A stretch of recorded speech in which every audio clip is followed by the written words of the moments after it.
सब ही है नश्वर, विनाशी सुख मिलता हो पर दुख है जीवन भर। मुक्ति जीवन मुक्ति बरसा पा जाओ तमाम, मुक्ति जीवन मुक्ति बरसा पा जाओ तमाम, पा जाओ तमाम। मेरे बाबा का पैगाम अब तो चलना परम धाम, मेरे बाबा का पैगाम अब तो चलना परम धाम।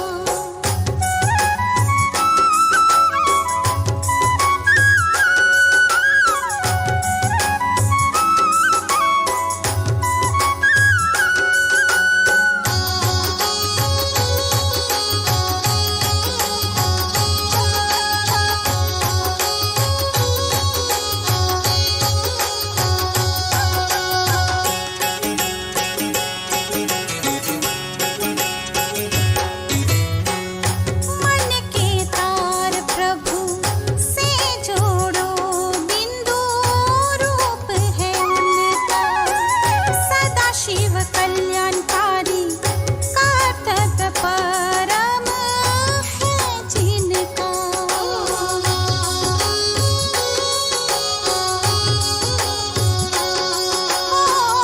मन के तार प्रभु से जोड़ो, बिंदु रूप है उनका, सदा शिव कल्याणकारी कर्तव्य परम है जिनका।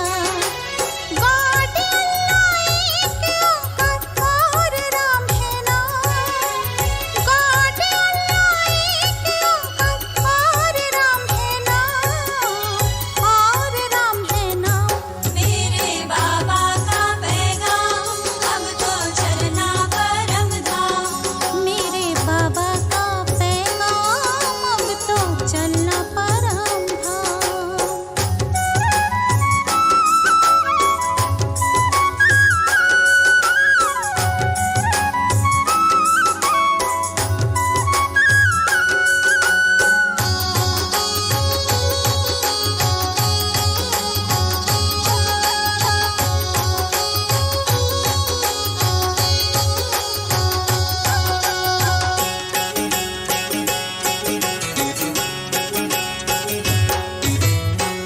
सुख की दुनिया आने वाली, सतयुग संसार आनंद प्रेम वाली दुनिया विश्व है एक परिवार।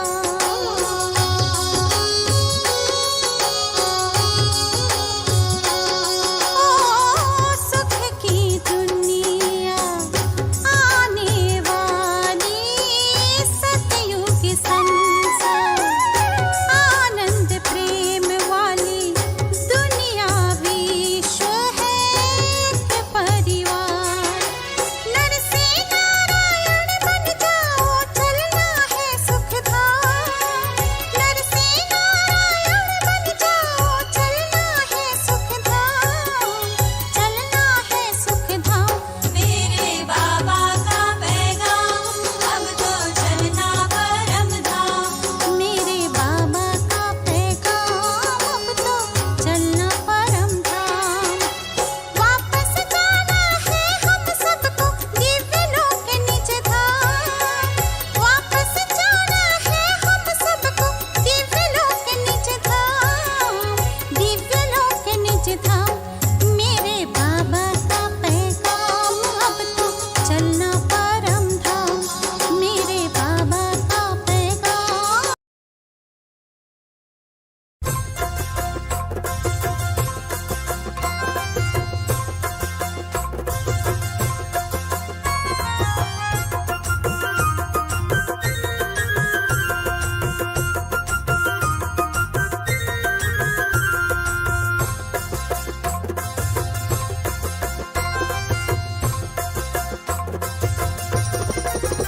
सुख सागर वो जब से मिला है, सुख सागर वो जब से मिला है, ज्ञान रत्नों से दामन भरा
को बदलने लगा है। सुख सागर वो जब से मिला है, ज्ञान रत्नों से दामन भरा है। सुख सागर वो जब से मिला है, ज्ञान रत्नों से दामन भरा है। हाँ, ज्ञान रत्नों से दामन भरा है।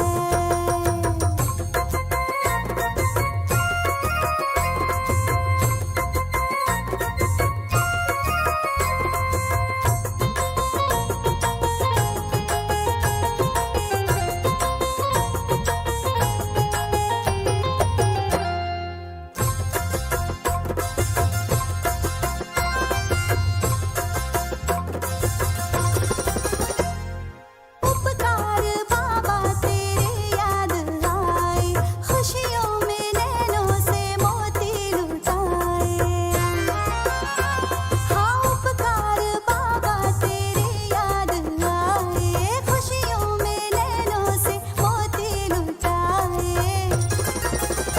प्यारा रहबर वो जब से मिला है, प्यारा रहबर वो जब से मिला है, जिंदगी को बदलने लगा है।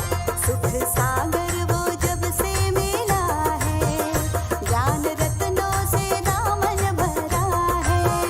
सुख सागर वो जब से मिला है, ज्ञान रत्नों से दामन भरा है। ज्ञान रत्नों से दामन भरा है।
ओम शांति। आज कनेक्ट वन ट्रेनिंग का सेशन डे 6 है, जिस पे आज हम बात करने जा रहे हैं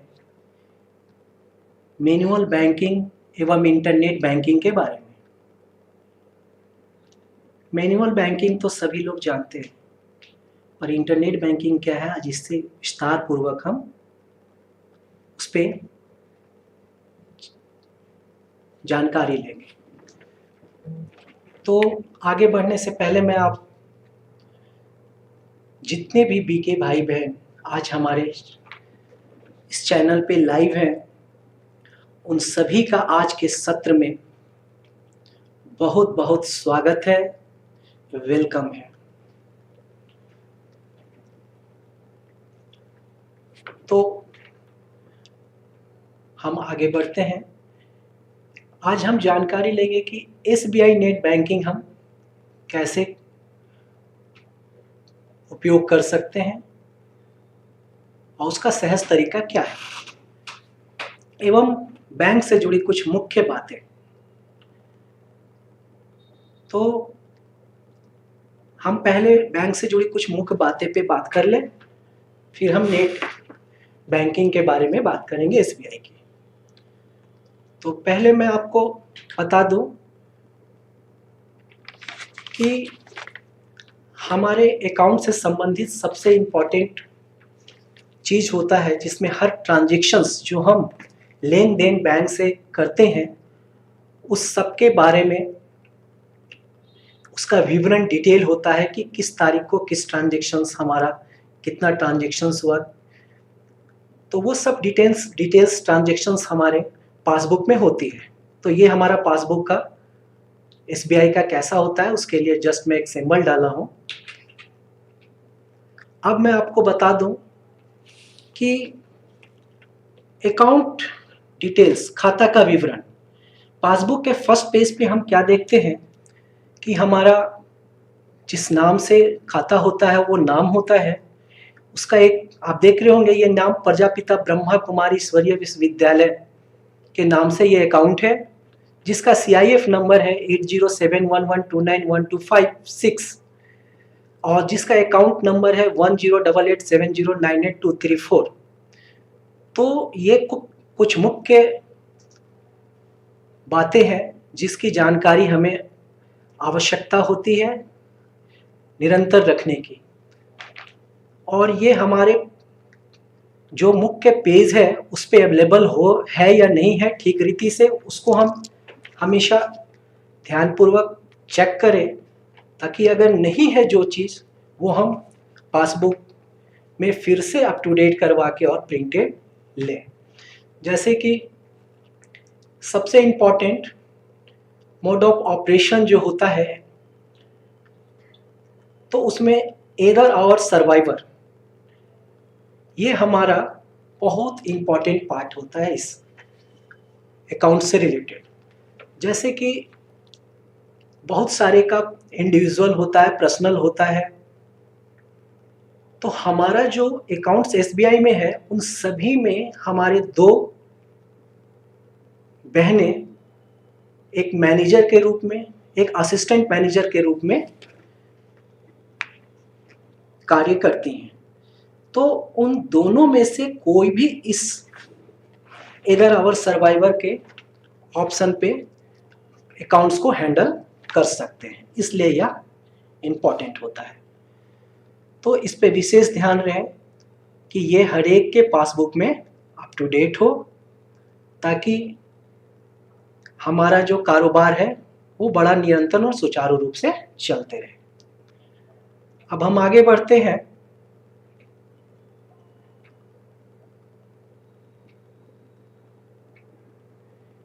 चेक भरने की प्रक्रिया बहुत भाई साहब ने पहले भी हमारे कॉन्फ्रेंस कॉल में बताया है कि चेक को कैसे भरना है, परंतु आज हम प्रैक्टिकल रूप में देख रहे हैं कि चेक को कैसे भरना है।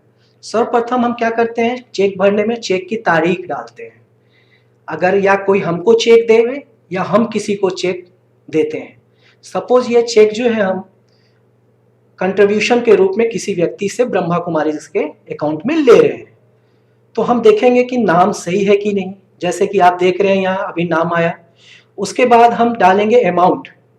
जो भी व्यक्ति जो अमाउंट हमको देते हैं, जैसे इसने देखा होगा आपने, इसमें 45,489 रुपये का अमाउंट डाला हुआ है, उसको फिर हम रुपीज़ में लिखते हैं। तो ये प्रॉपर सही है या नहीं, चेक लेने वाले से हम ये प्रॉपर ध्यान में रखते हैं। उसके बाद हम क्या देखते हैं कि जो सिग्नेचर है उन्होंने प्रॉपर सही जगह पे किया है कि नहीं, क्योंकि सिग्नेचर बहुत मायने रखती है। अगर ये सिग्नेचर यहाँ होगा तो वह चेक रिजेक्ट हो जाएगा। सिग्नेचर हमेशा नाम के ऊपर होता है, कभी इस वाइट पोजीशन में नहीं रखना है। कॉन्फ्रेंस कॉल में भाई साहब ने कितनी बार बताया है सभी भाई बहनों को। आगे देखते हैं कि जब हम ये टिक प्रॉपर देखते हैं उसके बाद हम देखते हैं ये डबल क्रॉस। डबल क्रॉस में क्या लिखते हैं हम, अकाउंट पे, मतलब जो चेक देने वाला व्यक्ति है वो चाहता है कि हमारे बैंक खाते में ये पैसा ट्रांसफर हो, उसके लिए वो अकाउंट पे ही देते हैं। तो ये देखना अनिवार्य होता है, तब हम अपने बैंक में वो लगाते हैं। अब देखते हैं कि हम चेक में कुछ इंपॉर्टेंट पॉइंट्स, जैसे कि चेक में वो बैंक ब्रांच का एड्रेस कहाँ का है वो डिटेल लिखा होता है, जो मैं हाईलाइट येलो में दिख रहा होगा आपको, और ये एड्रेस जो होता है उस ब्रांच का होता है जिससे यह चेक निर्गत किया है। उसके बाद ये IFSC कोड आपको पता होगा कि हर किसी को आज की इसकी ज़रूरत होती है जब ऑनलाइन ट्रांजैक्शन करते हैं। तो ये IFSC कोड जो है वो देख रहे होंगे आप कि हर एड्रेस के नीचे होता है, और किसी किसी ब्रांच में स्थान का परिवर्तन हो सकता है, मगर चेक में हर एक का IFSC कोड होता है लिखा हुआ। तो आप यहाँ से IFSC देख सकते हैं। उसके बाद हम देखते हैं कि चेक नंबर हम किसको बोलते हैं, ये कंफ्यूजन होता है। ये जो फर्स्ट 6 डिजिट होता है लेफ्ट की ओर के, ये चेक नंबर होता है। तो इसमें चेक नंबर 950020 है, तो ये भी एक इंपॉर्टेंट पॉइंट है चेक के लिए। उसके बाद हम अकाउंट नंबर देखते हैं कि किस अकाउंट से यह चेक निर्गत किया गया है, वो अकाउंट नंबर यहाँ पे लिखा होता है। तो ये चेक से रिलेटेड ये महत्वपूर्ण बातें हैं जो हमको विशेष ध्यान में रखनी होती है। अब चेक जमा पर्ची भरने की क्या प्रक्रिया होती है, जैसे कि हम देखते हैं कि बहुत भाई बहनें चेक भरते हैं परंतु वो विवरण का डिटेल नहीं लिख पाते हैं सही तरीके से, तो वो अकाउंट नंबर मिस हो जाता है, या फिर चेक नंबर मिस हो जाता है, या अमाउंट लिखने में गलती हो जाती है। तो SBI का यह लेटेस्ट जो अभी SBI ने ये डिपॉजिट, इसमें क्या है, SBI की 2-in-1 डिपॉजिट स्लिप है, इसमें चेक की भी डिपॉजिट होती है और प्लस इसमें कैश वगैरह की भी जो है वह भी डिपॉजिट होती है। जो भी हम कैश डिपॉजिट करते हैं अकाउंट में वो भी हम इसमें लिखते हैं इसी पर्ची में। लेकिन अभी हम फिलहाल चेक के लिए लिख रहे हैं, तो आप देखेंगे कि चेक में ब्रांच, अकाउंट नंबर, नेम, जिसमें चेक डिपॉजिट होगा उस खाते का अकाउंट नंबर, नाम और चेक नंबर और डिटेल अमाउंट वगैरह का विवरण लिखा होता है। वही सेम चीज़ इसके नेक्स्ट स्लिप में होती है, क्योंकि यहाँ से ये जो स्लिप होती है वो हम हाफ अपने पास रख लेते हैं और इसको हम बैंक में ड्रॉप बॉक्स में डाल देते हैं, otherwise hand to hand clearing के लिए देते हैं। तो आप देखेंगे कि टोटल अमाउंट जो है हमारा वो सब राइट है, दोनों से ये मैच करा है, अकाउंट नंबर वगैरह ये प्रॉपर, तो ये हमारा प्रॉपर होना चाहिए। अब हम जब आगे बढ़ते हैं तो देखते हैं चेक की जो आधी स्लिप थी वो हमने जब ड्रॉप बॉक्स में डाला तो उसकी बची स्लिप जो है हम अपने पास रखते हैं, ताकि चेक अगर किसी कारणवश गुम हो जाए, मिस हो जाए बैंक में, तो हम विस्तार पूर्वक बाद में पता करके जानकारी ले सके बैंक जाके कि वो हमारा चेक कहाँ गया। और ध्यान रहे कि ये चेक जो हम लगाते हैं उसकी जो हाफ स्लिप है वो हमको बड़े अच्छी तरीके संभाल के रखनी होती है, आपको पता होगा, क्योंकि इसी रसीद को हम कनेक्ट वन के चेक डिपॉजिट स्लिप के स्थान पर अपलोड करते हैं। बहुत भाइयों बहनों का जो है वहां पे रिमार्क्स लिखा होता है कि हमारे पास चेक का स्लिप नहीं है, तो ऐसा ना हो, यह चेक स्लिप बहुत संभाल के रखें ताकि हमारा निरंतर ऑडिट में कोई समस्या ना आए। अब हम आगे बढ़ते हैं कि इसी स्लिप में जो चेक डिपॉजिट किया था उसमें मैंने देखा नगद जमा पर्ची भरने की प्रक्रिया, हम नगद कैसे जमा करते हैं। अभी क्या है इसमें, ये बहुत सरल है, आसान है, लेकिन आज के डेट में जो अभी ऑनलाइन अकाउंट हो रहा है उसमें कहाँ मिस्टेक है कि यहाँ तो हम प्रॉपर भर लेते हैं, लेकिन जो इसकी आधी स्लिप होती है उसको इतना स्पीड में हम भरते हैं कि ना इसमें अकाउंट नंबर होता है, ना इसमें नाम होता है, और ना इसमें अमाउंट जो हम डिपॉजिट कर रहे हैं उन नोटों की संख्या का विवरण होता है। तो ये डिटेल जो हम इसमें लिखते हैं ये इसमें जरूर होवे, अकाउंट संख्या का डिटेल जरूर लिखा जाए, ताकि यही चीज हम निरसन में जब लिखते हैं तो हमको पता चले कि वो अकाउंट की संख्या कितनी है और वो राइट हो, कहीं से डिफर नहीं। तो इस चीज को हम ध्यान दे रहे हैं। तो देख रहे होंगे कि आपकी प्रॉपर ये दोनों पर्चियां जो है सेम भरी है, सेम संख्या नोटों की है, सेम अमाउंट है, 50,000 ये डिपॉजिट की पर्ची है। तो इस प्रकार हम भरेंगे। जब इसकी आधी स्लिप देखा आपने जैसे चेक में रखा, उसी प्रकार नगद जमा पर्ची की जो आधी रसीद है तो वो स्लिप को हम फिर अपने पास रखते हैं। तो हमको इसका डिटेल विवरण मिलते रहता है कि हमने कितनी नोटों की संख्या जमा की है, किस तारीख को जमा की है, किस अकाउंट नंबर में जमा की है और किस नाम से जमा की है। तो ये सब हमको डिटेल हमेशा प्राप्त रहता है और किसी प्रकार का हमको कोई आगे अकाउंट्स करने में प्रॉब्लम नहीं होती है। तो इस रसीद को हम कनेक्ट वन के कैश डिपॉजिट स्लिप के स्थान पर अपलोड आराम से कर सकते हैं और हमको ऑडिटर के द्वारा किसी भी तरह का प्रश्न नहीं पूछा जाता है। अब हम आते हैं, नगद जमा पर्ची भरने की बहुत सारी फॉर्म्स होती हैं एसबीआई की। तो मैं कुछ पहले के फॉर्म आपको दिखा रहा हूं कि ये कुछ पहले के फॉर्म है। बहुत भाई बहनों के पास ये फॉर्म ढेर सारे ले आते हैं ब्रांच से और उसको बाद में भरते रहते हैं। तो उसमें नगद लिखने की भरने की जो डिटेल होती है या चेक जमा करने की डिटेल होती है वो इसमें नहीं लिखने का ऑप्शन होता है, तो नहीं लिखते हैं। तो आप सभी से निवेदन है, अनुरोध है कि आप लेटेस्ट फॉर्म जो ब्रांच में आया हुआ है डिपॉजिट का, आप उसका प्रयोग करें और नगद का लेन देन डिपॉजिट वगैरह करें ताकि आपको और हमको कारोबार करने में बड़ा सहज और सावधानी हो। ध्यान रहे, उसके बाद हम हस्ताक्षर जो है करते हैं, मोबाइल नंबर डालते हैं, ये सब अपने अनुसार फिट जो सही है वो हम करें। अब हम आगे बढ़ते हैं। चेक भरने की प्रक्रिया आपने देखा पहले भी और मैं अभी दिखा रहा हूं। इसमें क्या फर्क है कि पहला जो चेक था वो हम किसी से ले रहे थे, परंतु अब जो चेक है वो हम किसी को दे रहे हैं, पे कर रहे हैं। तो उसमें हम क्या देखें, पहले हम डेट डालते हैं जो राइट हो, उसके बाद हम डालते हैं कि वो चेक मैं किसको काट रहा हूं। तो वो हमने देखा, आपने यहाँ लिखा अग्रवाल एजेंसी प्राइवेट लिमिटेड। उसके बाद हम अमाउंट भरते हैं, तो मैंने अमाउंट भरा 45,489। उसके बाद मैंने उस अमाउंट का जो कितने रुपीस में होती है वो 45,489 ओनली। तो ये हम डिटेल लिखते हैं ताकि हमको ध्यान रहे कि इसमें किसी भी तरह का कोई कट, ओवर राइटिंग ये सब ना हो, अन्यथा यह चेक रिजेक्ट हो जाएगा। उसके बाद हम जो सिग्नेचर करें तो कभी भी इस व्हाइट चेक स्पेस पे नहीं करें। सिग्नेचर का जो स्थान है ये होता है, यहाँ पे आप सिग्नेचर कर सकते हैं जो हमारा नाम के ऊपर है, जो भी निमित भाई बहन अकाउंट होल्डर में निमित है। अब हम देखें, इससे उसी प्रक्रिया को दोहराया गया है कि हमारा एड्रेस कहाँ होता है, IFSC कोड कहाँ होता है और चेक नंबर कहाँ होता है, इस सब पे भी हम अपना ध्यान केंद्रित करें। ये इंपॉर्टेंट पॉइंट होता है। अब हम चलते हैं, ये बहुत सरल अभिलेखा पर्ची है, रिकॉर्ड स्लिप जिसको बोलते हैं। तो ये अभिलेख पर्ची में क्या होता है, सब चेक बुक के साथ आता है ये, और इसमें हम हर एक चेक जो हम काटते हैं, अदरवाइज हम चेक डिपॉजिट करते हैं, उसका हम रिकॉर्ड रख सकते हैं।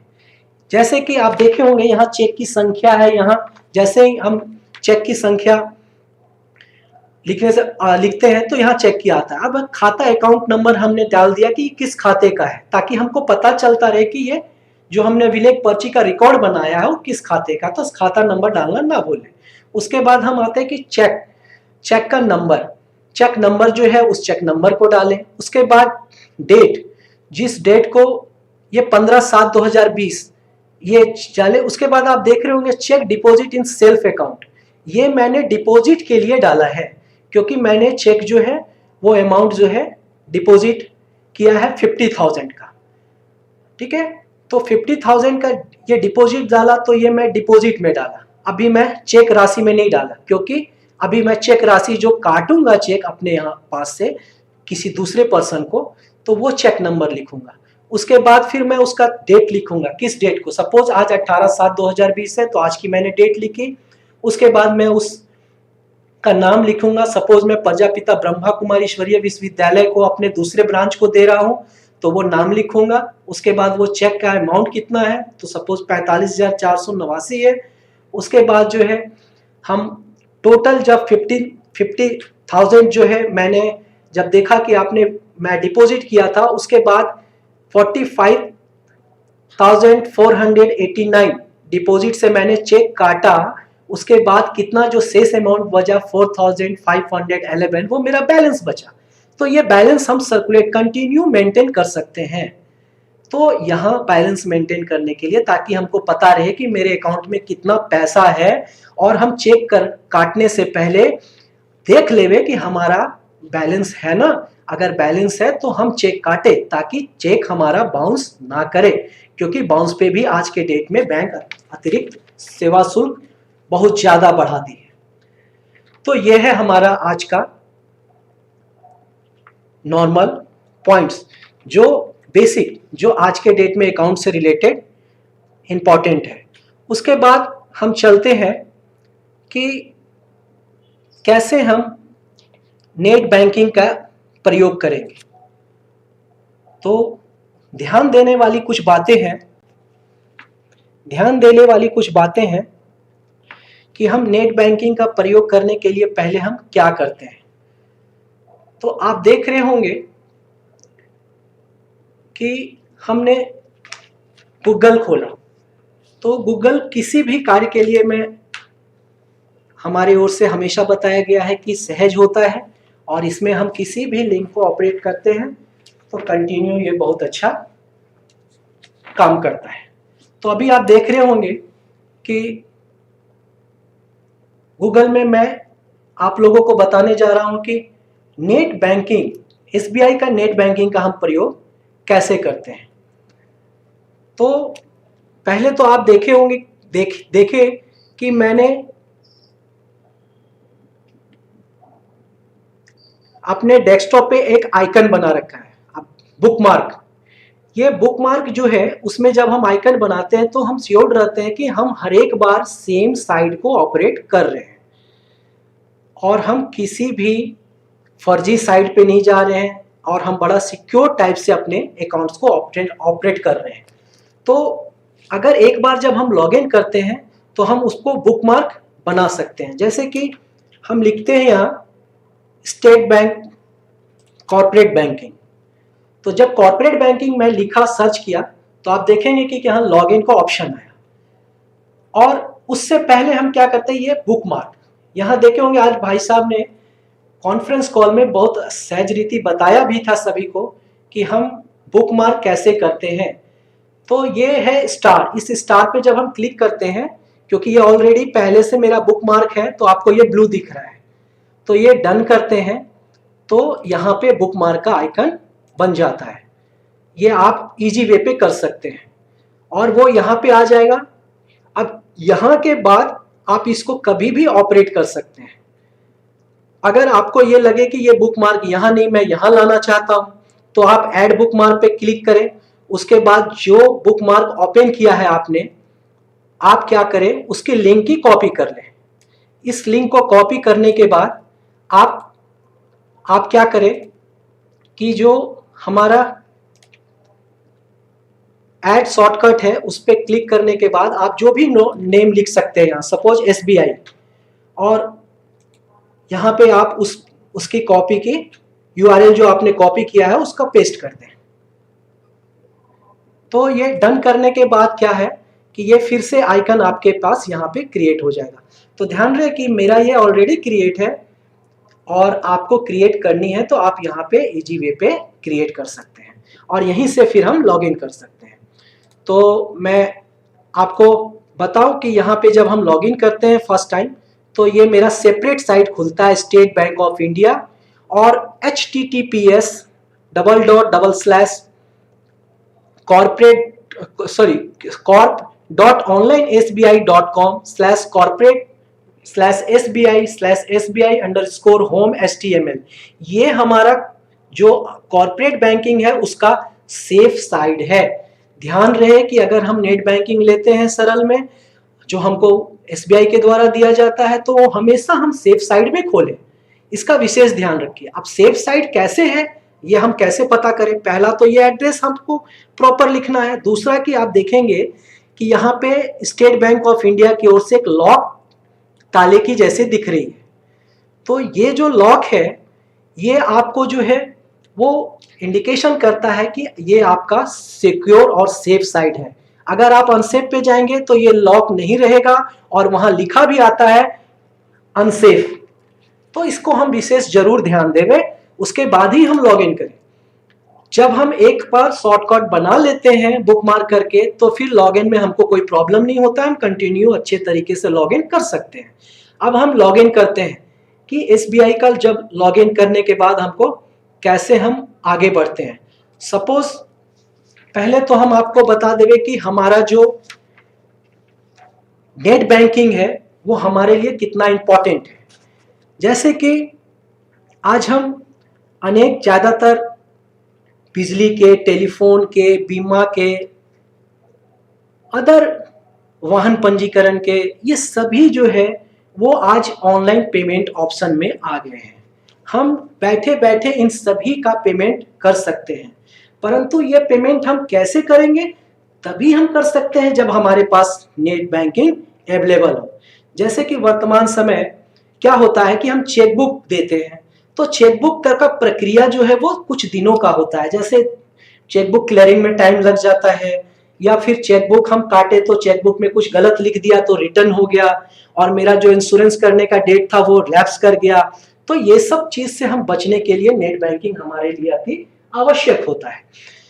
उसके बाद हम बहुत भीड़ भाड़ में जाते हैं, बैंक में परेशानी होती है, बहुत सारे कागजात फॉर्म फिलअप करने पड़ते हैं, तब हम किसी ट्रांजेक्शन निफ्ट RTGS वगैरह वगैरह हम करते हैं।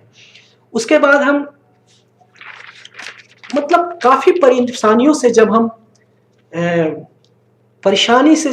क्या बोलते हैं उसको, जैसे कि हम परेशानियों से भी परेशान हो जाते हैं, तब हमको लगता है कि अगर नेट बैंकिंग हमारे पास होता तो बहुत ही सहज होता और यह कार्य अति आसान और सहज तरीके से हो जाता। तो आइए अब हम चलते हैं कि नेट बैंकिंग हमको मिलेगा कैसे और उसके लिए हमको क्या करना पड़ता है। तो सबसे पहले तो नेट बैंकिंग लेने के लिए हमको पहले से नेट बैंकिंग जारी नहीं होता है, इसके लिए हमको नेट बैंकिंग के लिए शाखा जो है आपका ब्रांच लोकल, उससे जाके कुछ इंपॉर्टेंट फॉर्म्स होते हैं वो आपको भरने पड़ते हैं और आपको उनको बताना पड़ता है कि हमको नेट बैंकिंग की आवश्यकता है। तो वो एक आपसे एप्लीकेशन लेते हैं, उसके बाद उसी एप्लीकेशन के आधार पर आपको नेट बैंकिंग प्रोवाइड के लिए प्रोसेस करते हैं।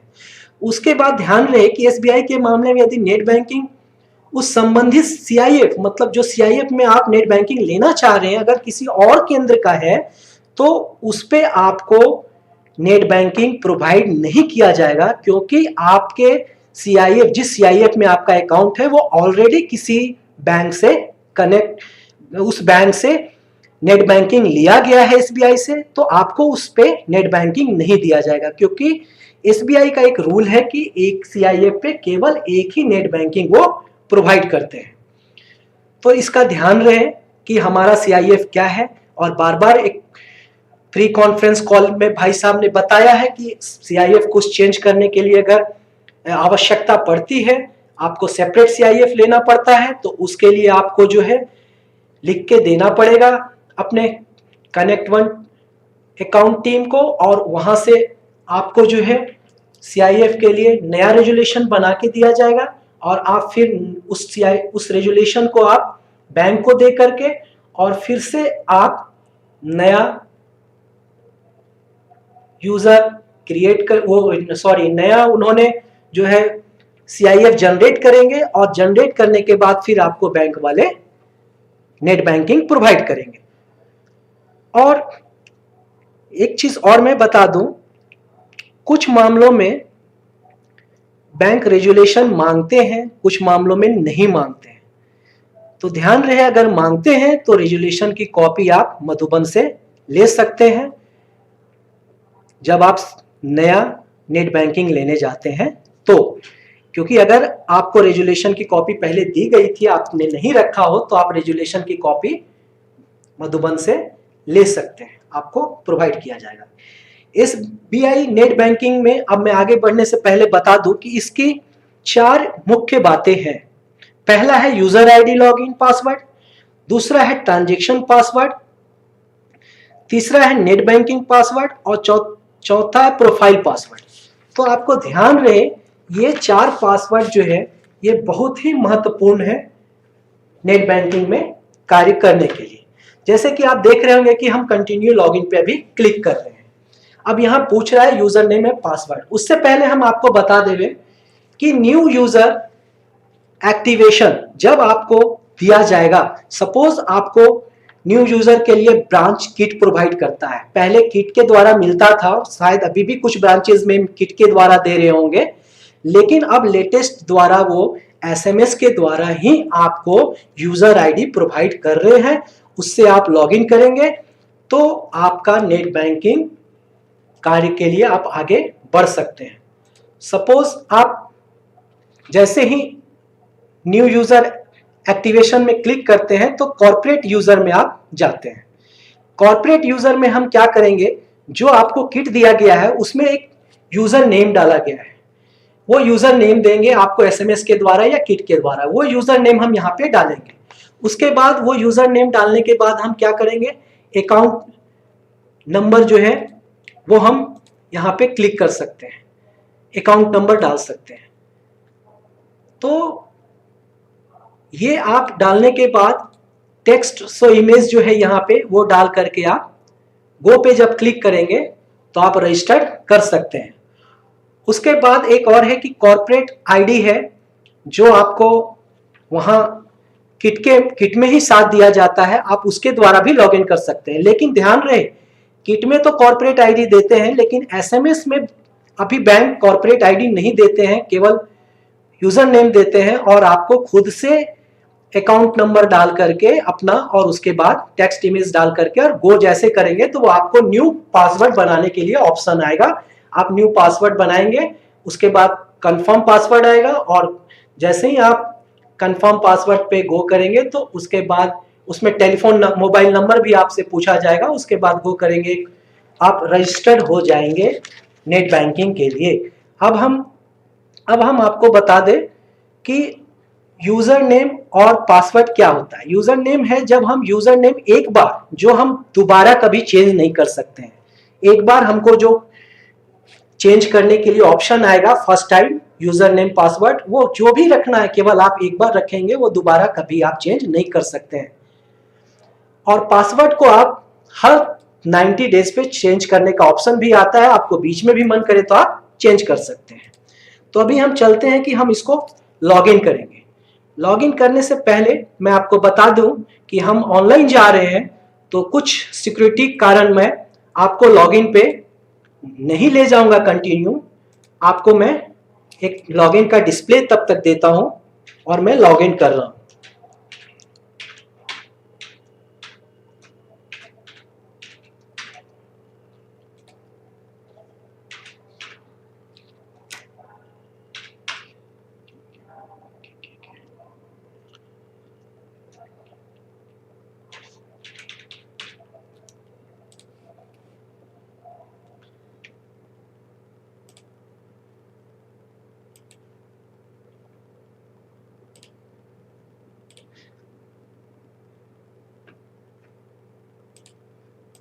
अब आप ध्यान देंगे कि हमने लॉगिन कर लिया। लॉगिन के बाद देखिए ये ऑप्शन हमारे पास आएगा एसबीआई का।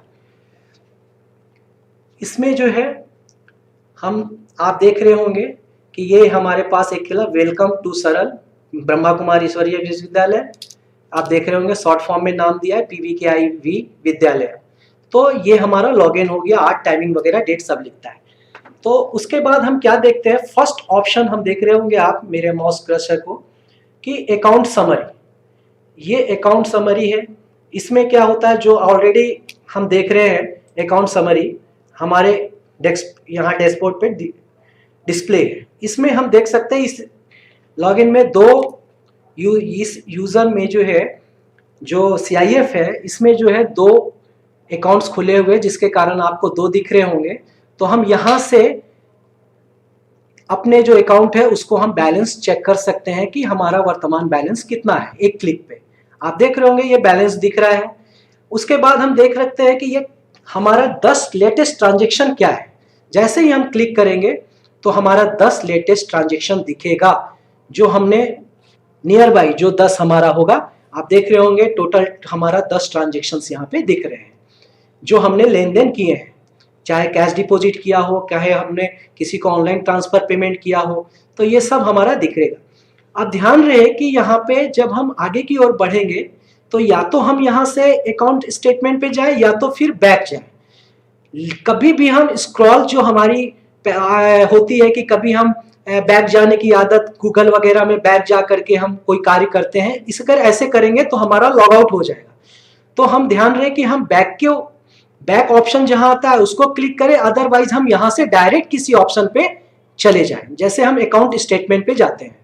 अब अकाउंट स्टेटमेंट क्या है कि हम ध्यान रहे कि हम आज के डेट में आप देखे होंगे लॉकडाउन में बहुत सारी परेशानी हुई कि हम अकाउंट स्टेटमेंट जो है हम कैसे निकाले, बैंक से कैसे जाएं, पासबुक अप टू डेट नहीं हो रहा है, ये बहुत बहुत सारी परेशानियां आई। फिर भी मधुबन के तरफ से, भाई जी के तरफ से बहुत सहयोग मिला कि सभी को समय पे अकाउंट का स्टेटमेंट अवेलेबल किया गया, बैंक से बात की गई। लेकिन अगर हमारे पास नेट बैंक होता तो ये परेशानी ना हमको होती, ना ये परेशानी हमारे अकाउंट्स ऑफिस में हमारे बैठे भाई बहनों को होती, क्योंकि अकाउंट स्टेटमेंट हम नेट बैंकिंग के थ्रू हम यहीं से डाउनलोड इजी वे पे कर सकते हैं। आप देख सकते हैं कि हम जब अपने इस अकाउंट के नंबर पे क्लिक किया तो मेरे को ऑप्शन है कि select options for the statement period. आप कब का स्टेटमेंट चाहते हैं? अगर आप बाई डेट चाहते हैं तो बाई डेट मिल जाएगी, जिसमें आपको सेलेक्ट करना है कि आपको किस तारीख से कब तक चाहिए स्टेटमेंट। बाई मंथ चाहते हैं तो बाई मंथ मिल जाएगी। लास्ट 6 मंथ चाहते हैं तो लास्ट 6 मंथ की मिल जाएगी अभी से, वर्तमान समय से। और लास्ट फाइनेंशियल ईयर बोले तो 2019-20, जिसकी हमें अभी वर्तमान आवश्यकता थी, क्योंकि हमको अकाउंट्स ऑफिस कनेक्ट 1 में ये फाइनेंशियल ईयर का अपलोड करना अनिवार्य था। प्रोफाइल में आपने देखा होगा कि हमको बैंक स्टेटमेंट करना अनिवार्य था लोड।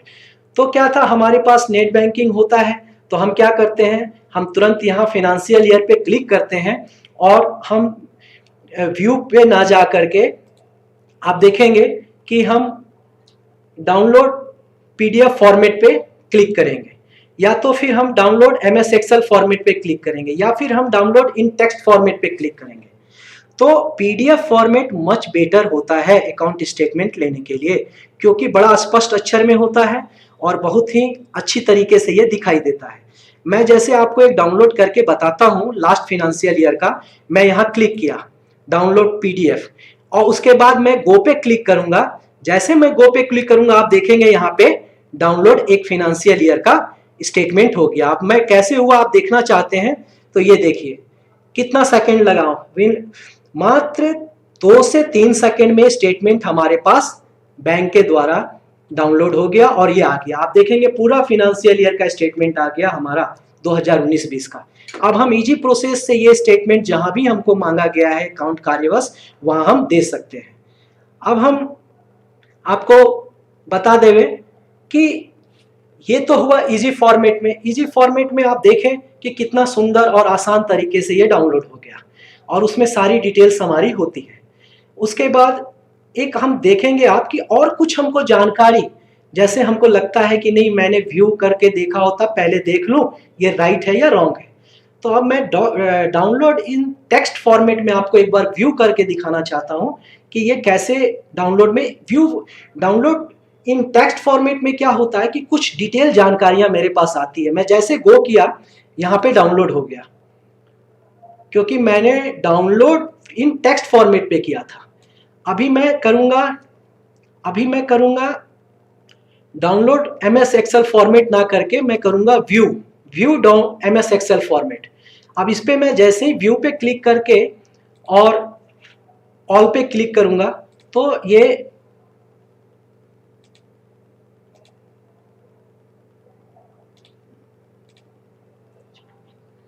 शायद टेक्निकल कुछ रीजन के कारण ये जो है एमएस एक्सेल फॉर्मेट नहीं सामने आ पा रहा है। कोई बात नहीं, जैसे ही हम व्यू करेंगे, व्यू के बाद हम गो पे क्लिक करेंगे ऑल क्लिक करके, और उसके बाद ऑल क्लिक करके जैसे ही हम गो पे क्लिक किए हमको व्यू में दिख गया कि कौन सी हमारी व्यू एमएस एक्सेल में कितनी सारी हमारे ट्रांजेक्शन्स हैं। इसमें कैश डिपॉजिट देखिए है इतने तारीख को, ब्रांच कोड है कहाँ पे ये कैश डिपॉजिट हुआ है, ये ट्रांसफर है इंटरनेट बैंकिंग के द्वारा, किन्हीं ने हमारे अकाउंट में पैसा भेजा है तो ये भी दिख रहा है। उसके बाद आप देख रहे होंगे उसका नाम आ गया, तो हम डोनेशन जब फॉर्म भरेंगे तो ये हमारे लिए आसान तरीका होगा कि हमको पता है कि ये देने वाला सुभाष कुमार है। उसके बाद अदर जो भी ट्रांजेक्शन्स हैं वो हमको डिटेल यहाँ दिखेंगी और बिल्कुल आसान तरीके से हम काम कर सकेंगे। अब हम चलते हैं अकाउंट स्टेटमेंट का पेंडिंग स्टेटमेंट। पेंडिंग स्टेटमेंट अगर हम कोई रिमार्क देते हैं पेंडिंग पे और कोई स्टेटमेंट पेंडिंग है तो उसके बारे में हमको यहाँ जानकारी रहता है, क्योंकि हमारा कोई रिमार्क नहीं है और पेंडिंग नहीं है तो वो नहीं दिख रहा है। उसके बाद हम देखते हैं स्टेटमेंट थ्रू ईमेल। हम ईमेल पे भी स्टेटमेंट ले सकते हैं। उसके लिए हमको क्या करना पड़ता है, रजिस्ट्रेशन करना पड़ता है ईमेल आईडी। उसके बाद ये आप देख रहे होंगे कि email statement registration can be schedule between 8 AM to 8 PM, क्योंकि अभी 8 बजे के से ज़्यादा हो गया, 9 बज के ज़्यादा टाइम हो रहा है, तो इसके कारण ये टाइम अभी उचित नहीं है। SBI के तरफ से ये अभी सर्विस प्रोवाइड नहीं है, लेकिन यहाँ पे हम ईमेल रजिस्ट्रेशन करके वो मंगवा सकते हैं। तो ये हमारा हो गया स्टेटमेंट रिलेटेड बातें। उसके बाद हम आते हैं इंटरनेट बैंकिंग की सबसे इंपॉर्टेंट और महत्वपूर्ण बातों पे। जैसे आप देख रहे हैं पेमेंट ट्रांसफर। मैं जैसे ही पेमेंट ट्रांसफर पे क्रशर लिया तो देखा आपने कि यहाँ से यहाँ पे कुछ ऑप्शंस आ गए क्लिक करते के साथ। ये क्या ऑप्शन आ रहे हैं, manage beneficiary, manage supplier, owner on account SBI। तो ये क्या है, ये सब के बारे में मैं आपको बताता हूँ। फंड ट्रांसफर, फंड ट्रांसफर अगर हम किसी को करते हैं तो सबसे पहले हमको क्या करना पड़ता है, उसको मैनेज बेनिफिशियरी में ऐड करना पड़ता है। अब ऐड करने के लिए हम क्या करते हैं, प्रोफाइल पासवर्ड डालते हैं। तो ये प्रोफाइल पासवर्ड वो होगा जब आप लॉगिन करेंगे तो आप बनाएंगे। बनाने के बाद वहां पे आपको अपना प्रोफाइल पासवर्ड डालना पड़ेगा। तो मैं अभी अपना प्रोफाइल पासवर्ड डाल रहा हूं, ये आपको नहीं दिखेगा और मैं सबमिट कर रहा हूं।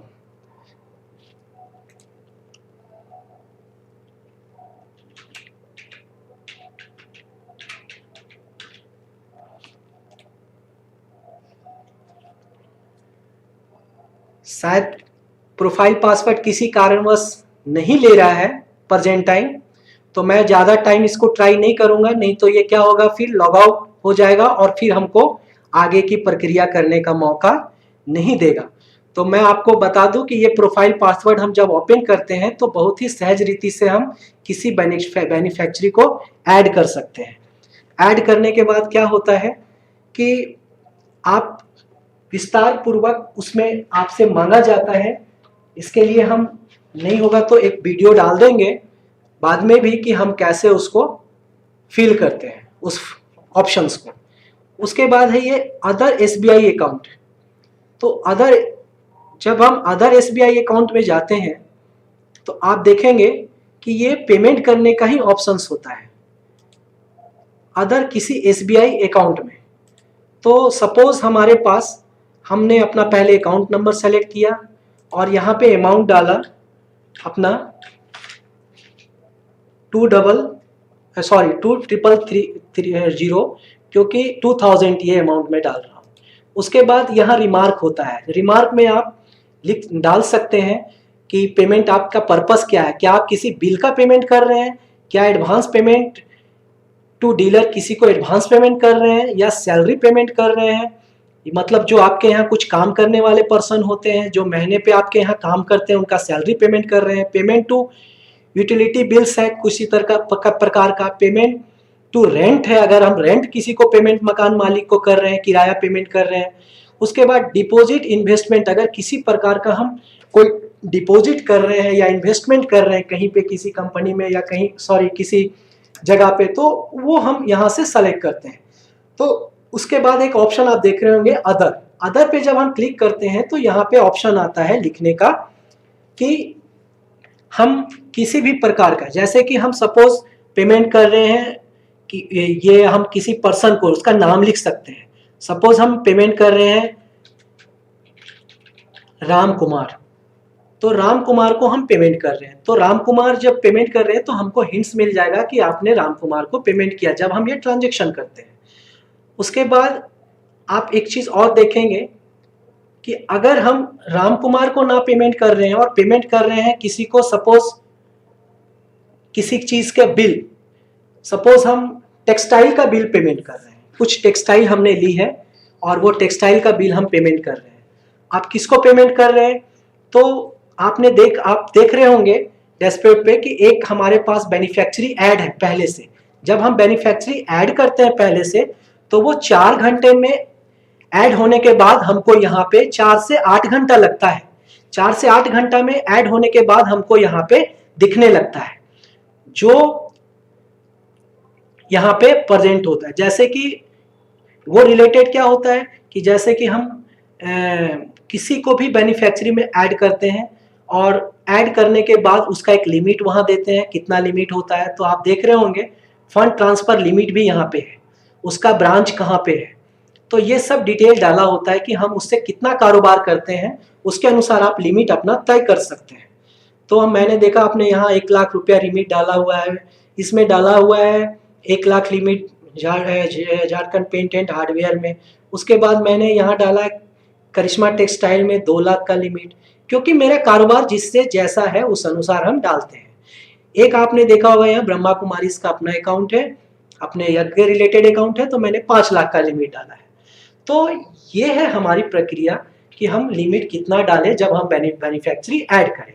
उसके बाद देख रहे होंगे आपने टेक्सटाइल बिल, तो टेक्सटाइल से रिलेटेड करिश्मा टेक्सटाइल हमारा एक है, उस पर हम सेलेक्ट करते हैं। उसके बाद हम पे नाउ पे करेंगे, तो अभी के लिए करेंगे।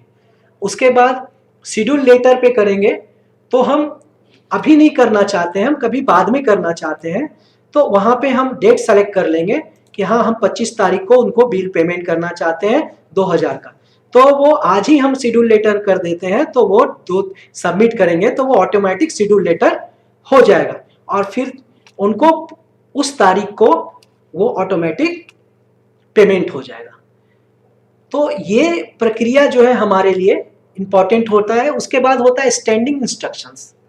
अब क्या है ये फ्रीक्वेंसी, मतलब इसमें हम सेलेक्ट कर सकते हैं डेज, मंथ, कि हम कब शेड्यूल अनुसार पेमेंट कर सकते हैं। जैसे कि आपने देखा फ्रीक्वेंसी में मैंने मंथ सेट किया, तो मंथ में आ गया कि हम कौन सी मंथ्स को पे कर सकते हैं। महीने में 1 महीने के बाद करना है, 2 महीने के बाद करना है, 3 महीने के बाद करना है, 5 या 6 महीने के बाद करना है। तो इस प्रकार हम मंथ सेलेक्ट कर सकते हैं और उनको कमांड दे सकते हैं into two number of payment. तो इसमें हम क्या करते हैं, मैक्सिमम 2 के 2 बार ही हम कर सकते हैं। सेलेक्ट द स्टार्ट डेट, जब हम स्टार्ट कौन सा डेट है, मतलब अगर इस महीने में अगले महीने में करना है मेरे को, तो वो यहाँ डेट डालेंगे। फिर अगर हम कोई 1 महीने में और करना चाहते हैं तो नेक्स्ट उसके लिए हम उनके लिए दूसरा डेट डालेंगे। तो ये 2 हम कर सकते हैं स्टैंडिंग इंस्ट्रक्शंस में। तो इस प्रकार हम पेमेंट की प्रक्रिया को किसी को भी भुगतान कर सकते हैं और बहुत ही इजी वे पे। हमको कहीं भी ना चेक काटने की जरूरत है, ना कोई फॉर्म भरने की जरूरत है, ना बैंक जाने की जरूरत है।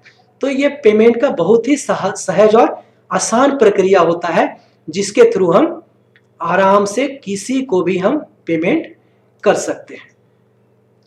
आपने देखा होगा कि ये हमारा जो अभी SBI है, ये काफ़ी सेंसिटिव अकाउंट सिस्टम है, क्योंकि अगर इसको लगता है कि इतना देर क्यों खुला है, क्यों इतना देर जो है ये खुला पड़ा था, जिसके कारण उसको डाउट फील हुआ कि कहीं कस्टमर कोई और तो नहीं है, तो क्या हुआ, ये ऑटोमेटिक लॉग आउट हो गया। तो लॉग आउट होने के कारण जो है मैं क्या किया, उसको फिर से कमांड लॉगिन का दूंगा। लॉगिन देने के बाद मैं फिर से उसको लॉगिन करूंगा, जैसे आपको पहले भी लॉगिन करके बताया था। लॉगिन करने के बाद जो है मैं इसको आपको आगे की प्रक्रिया बताऊंगा कि जो हमारे अभी बचे हुए प्रक्रिया है वो मैं आपको बताऊंगा कि हम कैसे फिर आगे बढ़ते हैं, क्योंकि ये बहुत ही सेफ्टी पर्पज से उनको लगता है कि हाँ ये जो है काफ़ी देर से ओपन है, कहीं कोई दूसरा तो यूज़ नहीं कर रहा है, और उनको जैसे ही ये डाउट होता है SBI के ऑटोमेटिक सिस्टम को, तो वो क्या करते हैं, वो तुरंत लॉग आउट कर देते हैं। तो मैं अभी लॉगिन कर लिया हूँ, मैं आपको फिर दे रहा हूँ कि लॉगिन जो है वो हम करने के बाद, लॉगिन करने के बाद हम जो है कैसे आगे की प्रक्रिया को करते हैं। आप देखे होंगे लॉगिन के जब मैं पहले भी लॉगिन किया था तो यही ऑप्शंस आ रहे थे, अभी भी किया तो ये ऑप्शन है। तो ये कभी कभी बीच में होती है, तो इसमें घबराने की बात नहीं होती है। इसमें यही चीज होता है कि मैं बहुत स्लो कार्य कर रहा हूँ बताने के चलते आपको, कि आपको अच्छे से पता चले, जिसके कारण ये सब उनको टाइम ज़्यादा लगता है कि इतना देर से लॉगिन है, तो ये लॉग आउट हो जाते हैं। अब विद इन एसबीआई है हमारा कुछ ट्रांजेक्शंस, अदर एसबीआई है जो अभी मैं बताया आपको। तो विद इन एसबीआई में क्या होता है, on account in SBI. On account in SBI का मतलब होता है कि जो इस सीआईएफ में और अकाउंट मर्ज है, उस पे हम बहुत इजी प्रक्रिया से उस अकाउंट पे पैसे को ट्रांसफर कर सकते हैं। सपोज आप देख रहे होंगे कि मेरे सीआईएफ में एक अकाउंट मर्ज है हमारे कनेक्टिंग सेंटर का, तो उस पे मैं उसको भेजने के लिए पैसा मैं क्या करूंगा कि मैं अपने अकाउंट पे क्लिक करूंगा और उसके बाद अमाउंट लिखूंगा, अगर कि मैं 5000 उस एक ब्रांच को भेजना चाहता हूं। तो आप देखेंगे कि मैंने अमाउंट 5000 डाला, उसके बाद मैं अदर ऑप्शन में गया, उसके बाद लिखा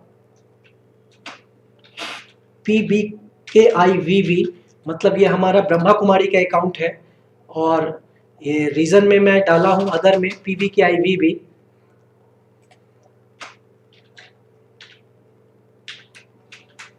सेल्फ। तो अब आप देखेंगे कि ये करने के बाद मैं अपने जो अकाउंट है उससे अकाउंट में भेजना चाहता हूं। तो अब हम भेजने वाले अकाउंट का सेलेक्ट करेंगे और उसके बाद हम पे नाउ पे क्लिक करेंगे, तो अभी हो जाएगा। शेड्यूल लेटर पे क्लिक करेंगे तो बाद में आएगा, बाद में होगा। स्टैंडिंग इंस्ट्रक्शन पे क्लिक करेंगे तो वो आपको बताया था कि इंस्ट्रक्शन स्टैंड में क्या क्या प्रोसेस है। अभी हम पे नाउ पे क्लिक करते हैं सपोज, तो पे नाउ पे हम जैसे ही क्लिक करेंगे तो क्या होगा कि वो पे के लिए इंटर ट्रांजेक्शन पासवर्ड, आप देखेंगे कि इंटर ट्रांजेक्शन पासवर्ड जो होता है यहाँ पे मांगा जाता है। ये ट्रांजेक्शन पासवर्ड भी हमको लॉगिन के समय बनाना पड़ता है। तो ये लॉगिन के समय जब हम ट्रांजेक्शन पासवर्ड बनाते हैं, उसी ट्रांजेक्शन पासवर्ड को हम यहाँ पे लिखते हैं। तो जैसे ही हम ट्रांजेक्शन पासवर्ड लिखेंगे तो वहां पर हमारा जो है आगे का खुल जाता है कि हाँ आपको कितना अमाउंट कर रहे, किसको कर रहे, या डायरेक्टली जाने के लिए ऑप्शन आ जाता है। तो अभी मैं अपना पासवर्ड डाल रहा हूं।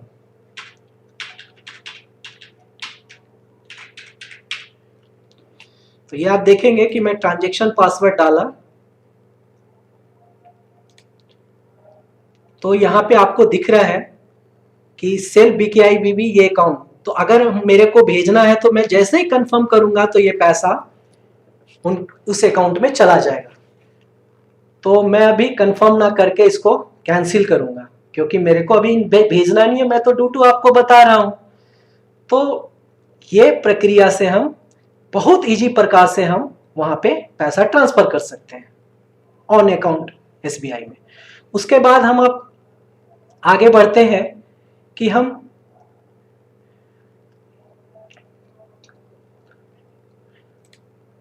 Other bank account. अदर एक बैंक अकाउंट में जब हम जाते हैं तो मेरे पास ऑप्शन आता है RTGS, NEFT, IMPS। तो ये बहुत मुख्य चीज होती है। आप देखते होंगे हम कई सारे RTGS करते हैं, NEFT करते हैं, IMPS करते हैं। तो RTGS पे हम जब क्लिक करते हैं तो RTGS का ऑप्शन आता है कि हम किसको भेजना चाहते हैं, जो बेनिफिशियरी मैंने ऑलरेडी पहले से ऐड किया है। तो यहाँ पे हम अमाउंट डालेंगे, जो भी अमाउंट हमको डालना है, और उसके बाद यहाँ पे हम रिमार्क लिखेंगे, जो भी हम रिमार्क सेलेक्ट करते हैं। सपोज हम कुछ भी सेलेक्ट करते हैं, इनवॉइस बिल, उसके बाद इंस्ट्रक्शन क्वालिटी इन हाई, उसके बाद पर्पस कोड जो है, पर्पस कोड अगर आप इसमें डालना चाहते हैं तो भी ठीक है। Cash management transfer, government, other, मतलब कुछ भी जो आपको लगता है कि उससे रिलेटेड है।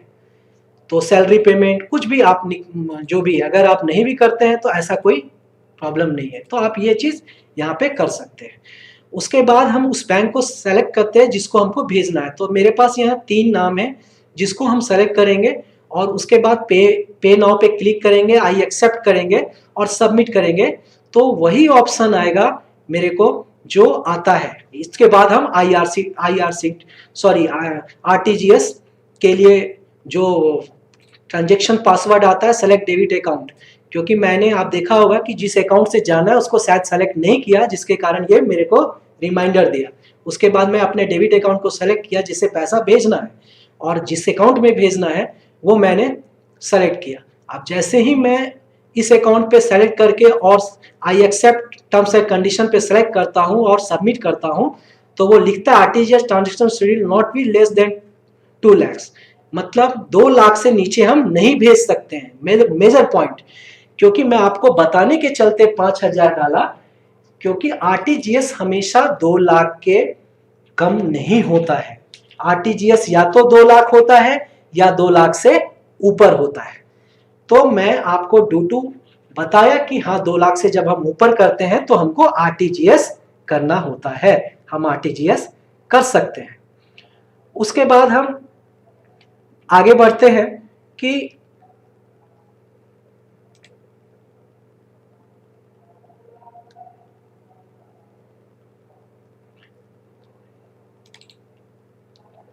आप देखे होंगे कि अदर बैंक अकाउंट में अब जब हम आगे बढ़ेंगे तो हमारे पास निफ्ट का ऑप्शन आता है।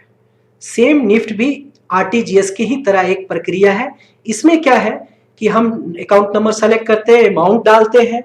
आप ध्यान रखें आप कि इसमें जो प्रक्रिया है उसमें होता है कि हम सपोज 5,000 भी निफ्ट कर सकते हैं, इसमें हमको कोई प्रॉब्लम नहीं है, लेकिन कितना अमाउंट कर सकते हैं तो हम 1,99,999 रुपया, 1,99,999 रुपया ये हम निफ्ट के द्वारा किसी को भी भेज सकते हैं। अगर उससे ऊपर भेजते हैं तो हम आरटीजीएस का इस्तेमाल करते हैं।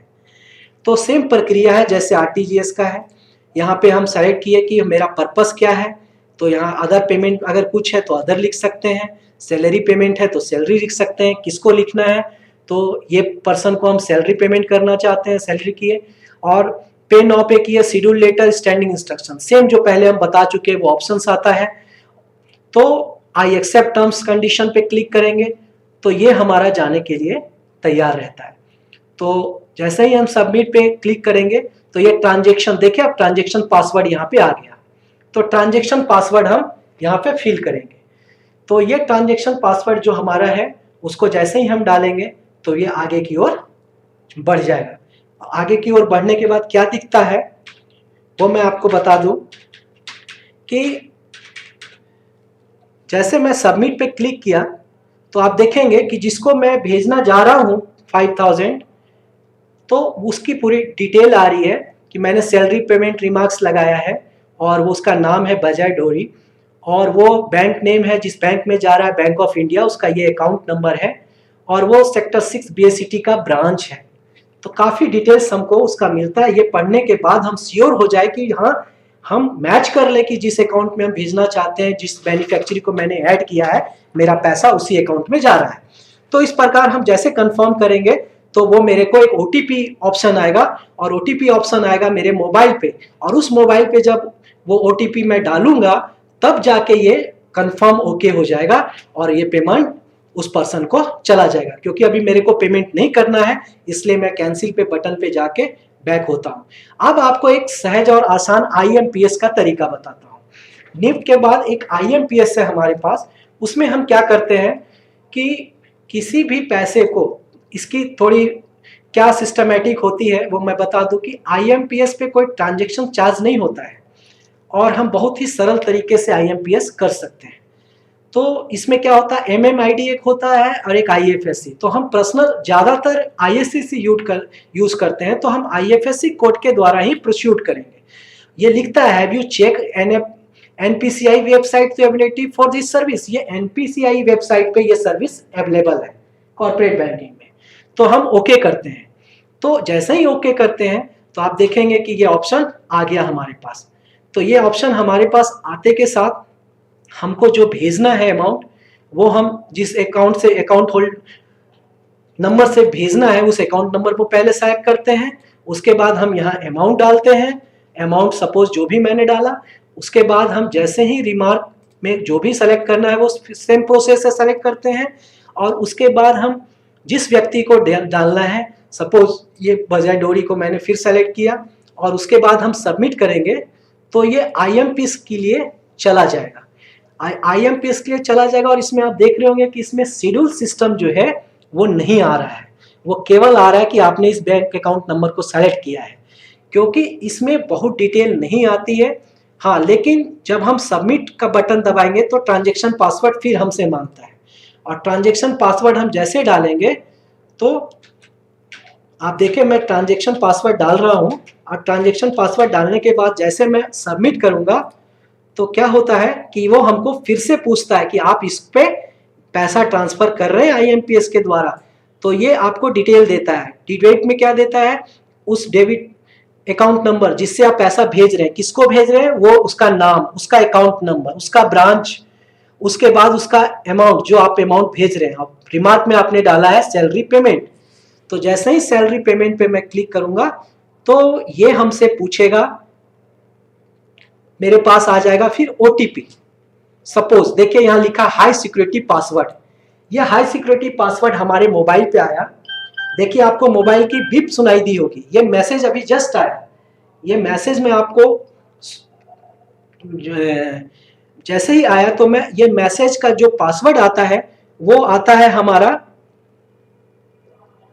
8 डिजिट का। ये 8 डिजिट पासवर्ड में जैसे डालूंगा तो ये हमारा सैलरी पेमेंट उस व्यक्ति के खाते में चला जाएगा जिसमें ये हमको भेजना है। सपोज मैं आपको बता दूं कि मैंने एक ऑप्शन रखा था कि हाँ मैं जो है उसको पेमेंट करूं, तो मैं आपको ये यहाँ तक करके बताया। तो उसके बाद मैं फिर आगे यहाँ तक दिखा, जैसे कंफर्म डाल के ये पासवर्ड मैं डालूंगा और यहाँ से वो कंफर्म हो जाएगा। तो इसलिए हम आगे नहीं करेंगे क्योंकि यहाँ तक हमको लाना केवल आपको समझाना था। तो अब हम आगे चलते हैं कि हम पेमेंट और सारे ऑप्शंस आपने बहुत सरल और सहज तरीके से मैं बताया आपको कि कुछ पेमेंट जो है बहुत ही सहज हुआ और बहुत आसान तरीके से हुआ।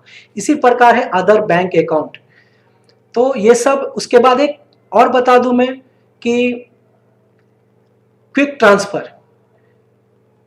ट्रांसफर में हम क्या करते हैं कि जब हम क्लिक करते हैं तो इस पे हमारा ऑप्शन आता है जिसमें हम तुरंत वर्तमान समय अगर हमको 5,000 से नीचे 5,000 तक अमाउंट ट्रांसफर करना है किसी को विदाउट बेनिफिशियरी ऐड किए, तो उसका हमको नाम लिखना पड़ता है। यहाँ जैसे ही हम नाम लिखें, जैसे राम को करना है तो राम लिख दिया, बेनिफिशियरी अकाउंट नंबर जो भी है उसका वो मैं लिख दिया। उसके बाद री बेनिफिशियरी अकाउंट नंबर मांगता है जो मैं लिख दिया। तो ये लिखने के बाद फिर हम क्या करते हैं, उसको हम वो विद SBI है, विद इन SBI है, inter bank transfer. With in SBI का मतलब होता है क्या ये SBI का अकाउंट है तब ठीक है, अदरवाइज अगर हम इंटर बैंक है मतलब कोई अदर बैंक में है तो हम अदर बैंक पे सेलेक्ट करेंगे। अब आप देखेंगे कि यहाँ पे अमाउंट डालेंगे और रिमार्क सेलेक्ट करेंगे तो उसी प्रक्रिया से I accept terms of condition करेंगे और सबमिट पे क्लिक करेंगे तो वो ऑटोमेटिक चला जाएगा। और फिर हमको ट्रांजैक्शन पासवर्ड मांगेगा और फिर वही प्रक्रिया होगा। तो ये बहुत सारी मेथड है, किसी को भी हम